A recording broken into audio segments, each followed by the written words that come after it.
Just going to be a quick shot today, guys. Apologies for the noise, I am in the workshop, but have a watch of this. We've got an airbag fault.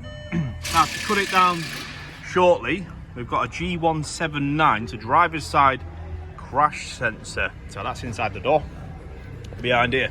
The fault is open circuit intermittent. Now, I want to show you this we see, or this I've seen in my past in the career that I've had. Driver's door loom. Can you see it up? So it's the green and red wire that goes to the crash sensor. And as you can see, green one's had enough and given up. Now it looks like it's had a repair before. If you look there, it's got a shrink sleeve just under that tape. Now once this happens, unfortunately guys, there's no going back from that. The wiring goes brittle and you can repair one bit and then carry on chasing it really. It's only going to last a couple of months before another bit breaks, which is what's happened here.